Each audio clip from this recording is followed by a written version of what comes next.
Hi, our project is enabling weather-based decision-making for forestry, pest and disease management. Fluctuation in weather patterns due to climate change directly impact the activity of pest and disease, which results in loss in wood production. This project aims to model the relationship between weather changes and pest activities. Our partners required that two types of pests be investigated, namely Sirex and Leptocybe. A picture of the Sirex pest can be seen on the left and the Leptocybe on the right.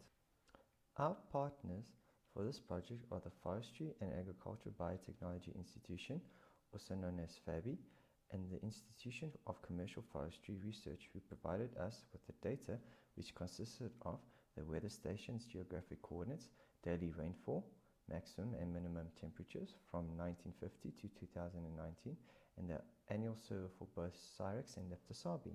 For this project, only weather from 2012 to 2019 was used as it corresponds to the pest data. This map shows the distribution of the weather stations as well as the location for both Sirex and Leptocybe. Sirex is shown in the red and Leptocybe is shown in green. Leptocybe is mostly on the east side of the country, where Sirex is also present at the south. We approached this problem by investigating 7 modeling techniques which grouped into linear and nonlinear regression, tree-like methods, and temporal spatial using grids. The results for the Sirex dataset shows that the best true positive rate was obtained using random forests, as highlighted by the orange box. The best true negative rate was obtained using artificial neural networks and extra tree models. However, the false positive rate is 0 for most of the models, which indicates that the data was overfitted and further research to improve this is required.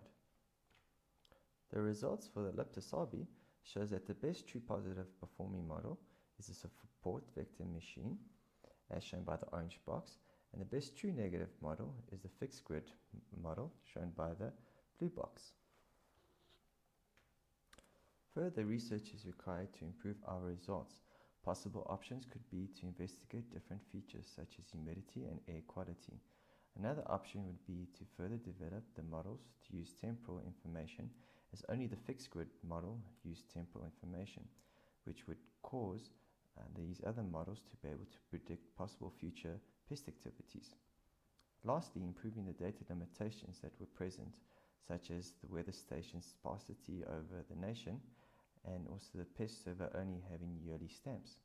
Possible solutions could be to collaborate with other institutions, for example the CSIR. Furthermore, it would be possible to integrate these different external data sources using the web application. We will conclude this video presentation with a demonstration of the web application. We selected the Leptocybe occurrence dataset, which shows us the location to where the Leptocybe was found. Previously, we can see the different colors that indicate the different types of tree species in the plantations that were surveyed for Leptocybe presence.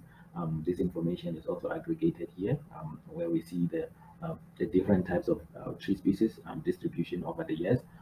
Then on the top right, we have the proportion of positive versus negative incidents in each year that the surveys was conducted. Similarly, the Sirex Noctilio dataset has a similar view. Moving on to the temperature data, we can see in this case the average temperature on each region that was surveyed for Sirex or Leptocybe presence. Then we can see on the top right the change in temperature over the years that these surveys were conducted. You can see in 2014 there was quite a rise compared to the previous year, which was 2013. Then at the bottom, we're also showing the relative temperatures for the different seasons in the years, starting from 2012 to 2019. And then moving on to the predictions section, we can select one of the models there, in this case a decision tree, and then we can get a heat map that indicates the probability of Sirex occurrence in a specific location. We can also change that to indicate the probability of Leptocybe occurrence. We can see Western Cape and Eastern Cape, there's almost no zero probability of occurrence, likely due to the fact that we didn't have any survey data from those regions for Leptocybe. Also have a summary that shows you that explains what each chart in this page represents. We have some low-level details about the model that has been selected to make the predictions, as well as some of the performance metrics there. We can also view get a preview of the data set that was used to train, Then back to the main screen, the last feature that we want to show is a feature to add new data, which could come from a local file or a storage source.